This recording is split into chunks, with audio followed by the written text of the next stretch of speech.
Εδώ είμαστε λοιπόν. Να καλημερίσουμε και να καλωσορίσουμε και να ευχηθούμε και καλή χρονιά στον Αντιδήμαρχο Παιδείας, τον κύριο Κατσίπη. Πολύ καλημέρα σας. Καλημέρα και στις άκρες τους ακροατές σας. Έχουμε μια καλή και ευλογημένη χρονιά σε όλους. Και δημιουργική και παραγωγική, κύριε Κατσίπη, γιατί πραγματικά σε εσάς βασίζουμε πολλά από τα όνειρα των παιδιών μας να γίνουν πραγματικότητα και θέλουμε να δούμε επιτέλους αυτή τη θεωρία να γίνεται πράξη. Να είστε καλά. Λοιπόν, πάμε να δούμε λίγο. Πείτε μας για αρχή έτσι να κάνω την ερώτηση, μιας και κλείσατε έναν ολόκληρο χρόνο ως Αντιδήμαρχος Παιδείας, πώς είναι τα πράγματα αυτή τη στιγμή για εσάς? Πώς βλέπετε να κινούνται οι καταστάσεις? Είναι έτσι όπως τα περιμένατε? Έχουν εξελιχθεί με έναν καλύτερο τρόπο? Ναι, έχουμε και καταφέρει αρκετά πράγματα. Έχουμε και κάποια πράγματα που έχουμε προγραμματίσει για αυτή τη χρονιά. Είμαστε σε ένα καλύτερο σημείο όσον αφορά τις διαδικασίες τώρα πια μετά το κλείσιμο των σχολικών επιτροπών. Έχουμε αρκετά πράγματα λύσει σε σχέση με τις διαδικασίες που ακολουθούνται τώρα πια, και όσον αφορά τη γραφική και όσον αφορά και κάποια άλλα πράγματα που είχαμε πρόβλημα στην αρχή της σχολικής χρονιάς. Νομίζω τώρα έχουμε καταφέρει να είμαστε σε ένα πιο ομαλό επίπεδο. Ήτανε πιο πολύπλοκες οι διαδικασίες τότε? Ακριβώς. Και τώρα είναι πιο εύκολες? Δεν θα έλεγα πιο πολύπλοκες, θα έλεγα διαφορετικές, οπότε έπρεπε και οι υπηρεσίες εδώ να προσαρμοστούν και οι διευθυντές να αλλάξουν τον τρόπο σκέψης και δράσης. Τώρα νομίζω ότι και οι δύο πλευρές έχουν καταφέρει να βρουν τα πατήματά τους, θα έλεγα. Πάμε να δούμε λίγο, γιατί βλέπω ότι με την έναρξη του 2025 πήρε φωτιά η δική σας πλευρά από την θέση εκεί του Δήμου Θήρας και βλέπουμε αρκετές νέες ανακοινώσεις για τον κόσμο και για τα σχολεία. Να μιλήσουμε λίγο για τη δημοπρασία, για τη μετεγκατάσταση του παραρτήματος στο νηπιαγωγείο της Μεσαριάς. Βεβαίως, ήταν κάτι που το κυνηγούσαμε από την έναρξη της σχολικής χρονιάς. Είναι αυτό που λέμε, κάποια πράγματα δεν είχαν πάει τόσο καλά όσον αφορά τις διαδικασίες, με την υποστελέχωση που είχαμε εδώ στο Δήμο. Τώρα όμως έχουμε καταφέρει και έχει βγει στην δημοσιότητα η περίληψη της διακήρυξης και η μελλοντική δημοπρασία για την ίσως του ακινήτου, για τη μετεγκατάσταση του παραρτήματος. Σε πρώτη φάση δηλαδή θα μετακινηθεί το παράρτημα στο χώρο να βρεθεί και ύστερα θα κοιτάξουμε να δημιουργήσουμε και ένα εκεί δεύτερο τμήμα, ώστε το νηπιαγωγείο πια της Μεσαριάς να έχει 4 τμήματα, που αυτό θα βοηθήσει και τα υπόλοιπα νηπιαγωγεία σε όλο το νησί. Όμως πάλι θα είναι σπασμένο, δηλαδή πάλι στο ένα κτίριο θα είναι τα 2 τμήματα που θα είναι και το ολοήμερο και στο άλλο νέο κτίριο θα είναι 2 άλλα τμήματα που θα είναι το παράρτημα? Ναι. Θα είναι 2 νηπιαγωγεία ουσιαστικά. Θα δούμε τώρα πώς θα το... Έχουμε επικοινωνία με την πρωτοβάθμια διεύθυνση. Να δούμε πώς θα το κάνουμε. Πρώτο και δεύτερο νηπιαγωγείο, ένα νηπιαγωγείο. Ναι. Να κάνω μια ερώτηση λίγο για το διαδικαστικό που λέγατε. Τι σημαίνει δημοπρασία? Γιατί για να λέμε τα σίκα σίκα και τη σκάφη κύριε Κατσίπη, το κτίριο το ξέρουν όλοι, μικροί μεγάλοι, όλοι πάνω στο νησί. Υπάρχει ένα κτίριο το οποίο είναι έτοιμο από το Σεπτέμβρη πρακτικά. Και μένει το κομμάτι της διαδικασίας. Τι σημαίνει τώρα η δημοπρασία? Θα καταθέσει το φάκελο ενδιαφερόμενος μέχρι τις, αν θυμάμαι καλά, 20 μέρες είναι από την τελευταία δημοσίευση, είναι 8 πρώτου, άρα 20 μέρες, τέλος του μήνα δηλαδή ολοκληρώνεται η διαδικασία, μετά θα γίνει η δημοπρασία, θα έρθει και η Επιτροπή Καταλληλότητας, θα εξετάσει το κτίριο και θα ακολουθήσουν όλα ύστερα το δρόμο τους, από τη μεριά του Δήμου και από τη μεριά του ενδιαφερόμενου. Αυτή η δημοπρασία, αφού... Δεν το γνωρίζουμε όλοι. Ναι. Φαντάζομαι τώρα ότι αυτά είναι τώρα γραφειοκρατικές διαδικασίες που κολλησιεργούν ουσιαστικά την πρακτική της καθημερινότητας. Αυτό το κομμάτι της δημοπρασίας θα μπορούσε να έχει γίνει νωρίτερα προκειμένου να γλιτώσουμε χώρο και χρόνο? Θα μπορούσε να είχε γίνει από την έναρξη της σχολικής χρονιάς. Απλώς σας είπα, υπήρχαν υποστελέχωση των υπηρεσιών του Δήμου, δεν μας άφησε να ολοκληρώσουμε τη διαδικασία. Αυτό ήταν όλο. Και τώρα πότε... Είχαμε κάνει τις ενέργειες, αλλά τα διαδικαστικά έπρεπε κάποιος να τα κάνει, οπότε εκεί καθυστερήσαμε. Και τώρα πότε υπολογίζετε ότι θα τελειώσει όλο αυτό? Γιατί αν πιάνουμε λίγο Φλεβάρι, να τελειώσει η δημοπρασία και να έρθει και η Επιτροπή να το ελέγξει, να πούν ότι όλα είναι ok, να πούμε καλομάρτι. Εντάξει, τα δύσκολα πάντως έχουν περάσει. Να την προλάβουμε τη χρονιά, κύριε Κατσίπη. Έχει πάρει το δρόμο του. Εντάξει, θα γίνει. Δηλαδή είναι κάτι που θα ολοκληρωθεί τώρα πια. Οπότε να πούμε ότι αυτό έχει μπει στην τελική ευθεία και μένει να δούμε μετά. Στην τελική ευθεία θα γίνει η μετακόμιση, ας πούμε, του παραρτήματος και τη νέα σχολική χρονιά. Εκεί έχουμε σκοπό και με συνεννόηση με την πρωτοβάθμια διεύθυνση να δημιουργήσουμε και δεύτερο τμήμα, ώστε αυτό να αποσυμφορήσει και τα υπόλοιπα νηπιαγωγεία. Γιατί είναι ένα νηπιαγωγείο στο κέντρο του νησιού, θα μας βοηθήσει, είναι με σύγχρονες εγκαταστάσεις, είναι πολύ ωραίο. Οπότε θα μας βοηθήσει και για τα υπόλοιπα νηπιαγωγεία να αποσυμφορηθεί η κατάσταση που είναι. Και ευχόμαστε πραγματικά να βοηθήσει, γιατί τα παιδιά, όπως βλέπετε και εσείς, το έχουμε πει και άλλες φορές στο παρελθόν, πληθαίνουν και αυτό είναι το ευχάριστο στο νησί της Σαντορίνης. Να προχωρήσω λίγο παρακάτω, γιατί έχω πάρα πολλά ερωτήματα. Με το που ανακοίνωσα ότι θα έχουμε εσάς στην τηλεφωνική επικοινωνία, παίρνω ακόμα και τώρα μηνύματα. Διαβάσαμε άλλη μια ανακοίνωση η οποία αφορά το πρόγραμμα οδοντιατρικής ενημέρωσης των παιδιών. Αυτό έρχεται αμέσως μετά από ένα πρόγραμμα το οποίο είχε γίνει στην αρχή, αν δεν κάνω λάθος τώρα εγώ πειραματικά, γιατί δεν είχε γίνει για όλους τους μαθητές και αφορούσε το να πάρουν τα παιδιά τη βεβαίωση και να παρακολουθήσουν τα μαθήματα γυμναστικής από έναν παιδίατρο που θα τα εξέταζε, ναι. Μόλις είχαμε ενημέρωση ότι υπήρχαν παιδιά που δεν είχαν κάνει την εξέταση, κάναμε επαφή με το νοσοκομείο της Σαντορίνης και αμέσως εκεί στη συνεργασία με τον διοικητή κοιτάξαμε να ολοκληρωθεί η διαδικασία, δηλαδή συμπλήρωσης των μαθητικών δελτίων και να αποφύγουν τη μετακίνηση μαθητές, και πήγε ο γιατρός στα σχολεία που δεν είχε ολοκληρωθεί η συμπλήρωση των μαθητικών δελτίων. Είχαμε επαφές μετά με το νοσοκομείο και πρέπει να κάνουμε και αυτό το πρόγραμμα τώρα της στοματικής υγείας. Η βασική στόχη τώρα του προγράμματος, για να πω, είναι να ευαισθητοποιήσουμε τους μαθητές σε θέματα στοματικής υγιεινής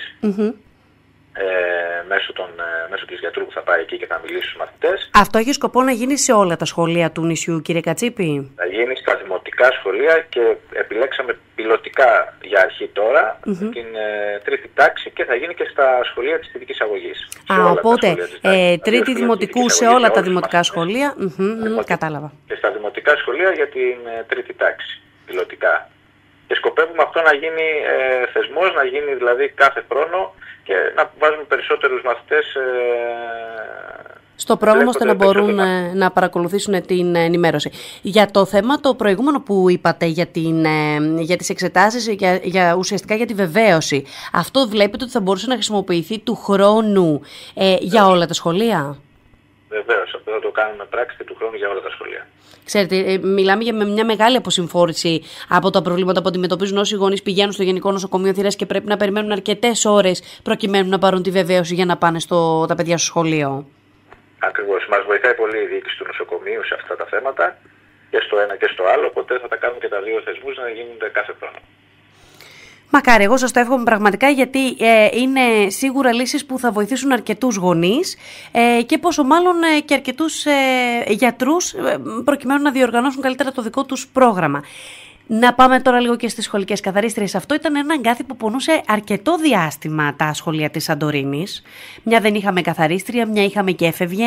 Στην αρχή της σεζόν τις χάνουμε τις καθαρίστριες και τους καθαριστές, γιατί πάνε να δουλέψουν σεζόν και μένει το σχολείο χωρίς καθαριότητα. Τι γίνεται τώρα? Ήταν ένα πρόβλημα που από την πρώτη στιγμή που ανέλαβα τα καθηκοντά μου με απασχόλησε πάρα πολύ, διότι είχαμε πρόβλημα και μάλιστα και το πρώτο πράγμα που είχα ασχοληθεί όταν ανέλαβα, γιατί είχε προκύψει ένα θέμα με τις σχολικές καθαρίστριες στο Δημοτικό της Μασαριάς. Οπότε κοιτάξαμε τρόπους εδώ και στη συνεργασία με τις υπηρεσίες του Δήμου να κοιτάξουμε πώς να το λύσουμε. Είχε κάνει μια επίσκεψη εδώ ο κύριος Σπανάκης, ο Υφυπουργός. Κάναμε μια συνάντηση, του εξέφρασα τους προβληματισμούς μας και πώς μπορεί να λυθεί το πρόβλημα. Κάναμε μια αίτηση στο Υπουργείο Εσωτερικών και αυτό εγκρίθηκε να γίνει πρόσληψη επιπλέον καθαριστριών.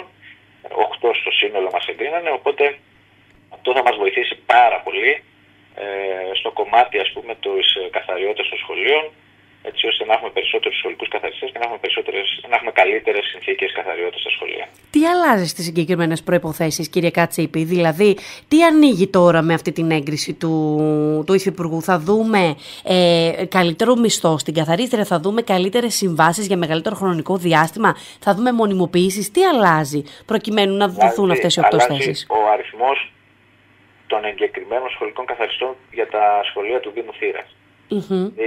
Θα έχουμε επιπλέον 8 σχολικές καθαρίστρες που θα μπορούμε να τις μοιράσουμε στα διάφορα σχολεία που έχουμε πρόβλημα. Αυτό είναι με συμβάσεις που αφορούν την κάθε σχολική χρονιά και έπειτα ανανεώνονται? Ακριβώς. Δηλαδή είχαμε κάποιον συγκεκριμένο αριθμό συμβάσεων, τώρα θα έχουμε επιπλέον 8 ακόμα. Αυτό είναι ένα πολύ σημαντικό νούμερο. Τι άλλο βλέπετε να υλοποιείται? Είναι πάρα πολύ σημαντικές ειδήσεις που μας δίνετε αυτή τη στιγμή. Τι άλλο βλέπετε να υλοποιείται άμεσα μέσα στο 2025? Έχουμε το Βόθωνα που θέλουμε να είναι... Ναι. Είναι κάτι που προσπαθούσαμε από την έναρξη της σχολικής χρονιάς και είχα ενημερώσει και τους διευθυντές των σχολείων. Το διαγωνισμό για τη συντήρηση και επισκευή των σχολικών κτηρίων, ώστε και κατά τη διάρκεια της σχολικής χρονιάς αλλά και τους μήνες, τους καλοκαιρινούς που τα σχολεία θα είναι κλειστά, θα μπορούμε να κάνουμε τις παρεμβάσεις μας και τις επισκευές των σχολικών μονάδων.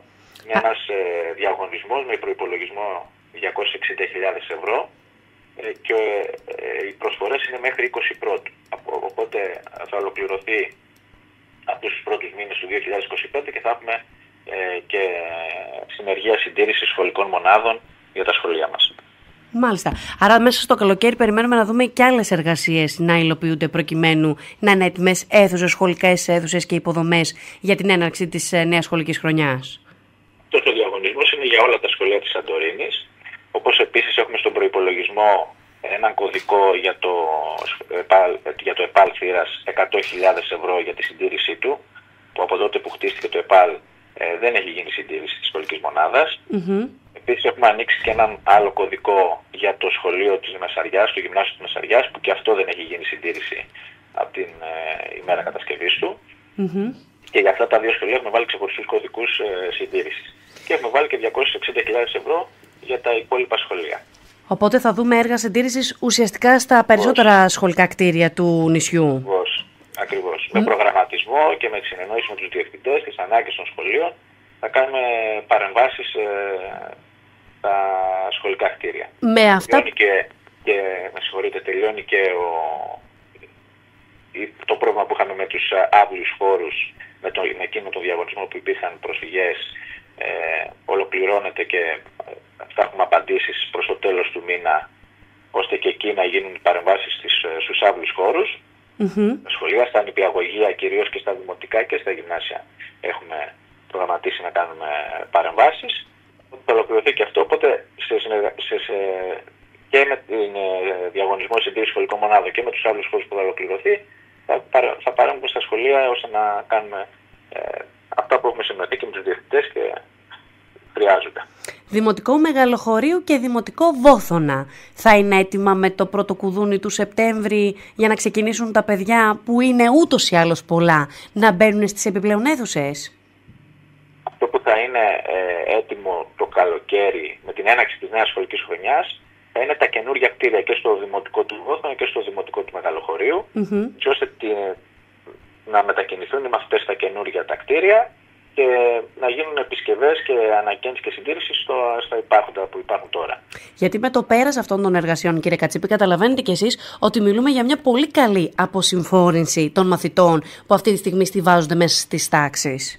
Το 2026 θα έχουμε συν 8 νέες αίθουσες στα δημοτικά σχολεία.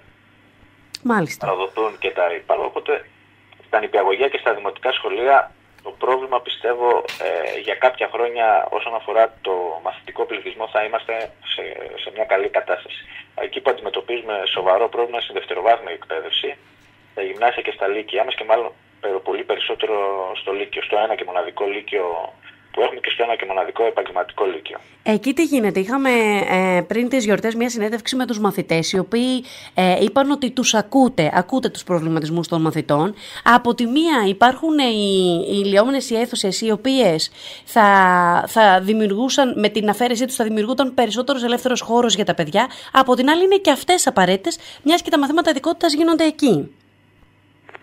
Ναι, δημιουργήθηκαν 6 νέες αίθουσες, παρόλα αυτά δεν καταφέραμε δηλαδή να βγάλουμε τους μαθητές από τις προκατασκευασμένες αίθουσες. Γιατί το πλήθος των μαθητών στο Γενικό Λύκειο είναι 432 μαθητές. Και όλο πληθαίνει και όλα, κύριε Κατσίπη. Όλο πληθαίνει, ακριβώς. Εκεί κάναμε μια συνάντηση με τον Δήμαρχο στην Αθήνα, στην ΚΤΙΠ. Καταθέσαμε τα στοιχεία, τους προβληματισμούς μας. Έχουμε ένα οικόπεδο στο εμπορείο για να κάνουμε ένα δεύτερο λύκειο, το είπε και ο Δήμαρχος στο Δημοτικό Συμβούλιο. Σωστά. Κάνουμε τους προγραμματισμούς, κάνουμε τις συζητήσεις. Πιστεύω ότι θα οριμάσει η ιδέα και θα γίνει, ας πούμε, και θα λυθεί το πρόβλημα. Μόνο έτσι νομίζω θα λυθεί το πρόβλημα στο Λύκειο, με ένα δεύτερο Λύκειο. Να οριμάσει, κύριε Κατσίπη μου, και να μπει το πρώτο λιθαράκι. Αυτό είναι η αρχή του κάθε έργου, είναι να μπει το πρώτο λιθαράκι. Γιατί συνήθως μένουμε στην θεωρία και τα υπόλοιπα τα αφήνουμε για τους επόμενους, μέχρι που φτάνει το ποτήρι, το ζήσατε κι εσείς τώρα, μέχρι που έφτασε το ποτήρι να μας πνίγει με το νερό και να πρέπει να τρέχετε πιο γρήγορα μετά τις διαδικασίες. Είχα δει τη δική σας παρέμβαση σε προηγούμενο Δημοτικό Συμβούλιο που είχατε στείλει επιστολή στο Κεδασί. Απάντηση λάβατε? Δυστυχώς δεν λάβαμε καμία απάντηση όσον αφορά και την πρόταση που τους κάναμε σε σχέση με το να έρχεται ένα κλιμάκι εδώ κάποιες μέρες και να αναλάβουμε εμείς τα έξοδα μετακίνηση, τα έξοδα διαμονής, το χώρο να φιλοξενήσουμε το συγκεκριμένο κλιμάκι. Δεν έχουμε λάβει κάποια απάντηση και προγραμματίζω πάλι να τους ξαναενοχλήσω. Γιατί λαμβάνω και εγώ μηνύματα από γονείς όσον αφορά τη μετακίνησή τους. Είναι πολύ δύσκολο να πάνε στη Σύρο, δεν υπάρχει συγκοινωνία, ταλαιπωρούνται οι γονείς. Όλους αυτούς τους προβληματισμούς τους ακούω και προσπαθώ, ας πούμε, να βρούμε μια λύση για αυτό το θέμα. Ούτε με το ειδικό νηπιαγωγείο είχαμε κάποια εξέλιξη? Γιατί εκεί βλέπουμε ότι υπάρχουν παιδάκια. Ενώ είχε μιλήσει και ο Υπουργός, ο κ. Γούτσης, είχε πει για το ειδικό νηπιαγωγείο, νομίζω ότι ακόμα δεν έχει γίνει κάτι. Άρα και αυτό θεωρώ ότι θα γίνει με την έναρξη της σχολικής χρονιάς, ίσως γι' αυτό περιμένουμε. Μακάρι. Το Υπουργείο. Είναι θέμα του Υπουργείου. Εμείς είμαστε έτοιμοι και περιμένουμε. Μακάρι. Να σας κλείσω με μια ερώτηση έτσι που αφορά λίγο περισσότερο τα πολιτιστικά, κύριε Κατσίπη. Πέρσι έγινε μια πρωτοβουλία, έλαβε χώρα από το Σύλλογο Γονέων και Κηδεμόνων του Νηπιαγωγείου της Μεσαριάς να δημιουργηθεί ένα καρναβάλι. Οι γονείς, οι Σύλλογοι Γονέων και Κηδεμόνων που έλαβαν μέρος μαζί με τα παιδιά από διάφορα σχολεία του νησιού μας, αρκετά μπορώ να πω τον αριθμό, θέλησαν να ζητήσουν και τη συνδρομή του Δήμου για μια επόμενη τέτοια εκδήλωση. Βλέπετε κάποιο φως στο τούνελ? Θα σας το πω. Έχω κάνει μια πρώτη κίνηση, μια πρώτη συνάντηση για το καρναβάλι. Έχουμε συζητήσει κάποια πράγματα. Έχουμε κάτι και έχουμε δει τις ανάγκες που χρειάζονται για να γίνει κάτι πιο έτσι οργανωμένο, θα το έλεγα, δηλαδή να συμμετέχουν και αρκετά σχολεία, όλα τα σχολεία που θα επιθυμήσουν. Έχουμε κάνει μια πρώτη συνάντηση. Πιστεύω τις επόμενες μέρες να έχουμε και μια έτσι ολοκληρωμένη πρόταση και να γίνει πραγματικότητα το καρναβάλι. Μακάρι, κύριε Κατσίπη, τα παιδιά έχουν ανάγκη, γιατί μέσα στις γιορτές όσα παιδιά δεν ταξίδεψαν για να φύγουν εκτός νησιού, ένιωσαν έτσι μια δυσφορία που δεν είχαν αρκετά πράγματα να κάνουν, και το καρναβάλι είναι αυτό που μπορεί να φέρει πάρα πολλά χαμόγελα και να κάνει τα παιδιά να περάσουν καλά. Ακριβώς. Πιστεύω τις επόμενες μέρες να έχουμε κάτι να ανακοινώσουμε. Κύριε Κατσίπη, σας ευχαριστώ πάρα πολύ για το χρόνο σας. Καλά. Βρισκόμαστε πάντα στη διάθεσή σας. Να είστε καλά.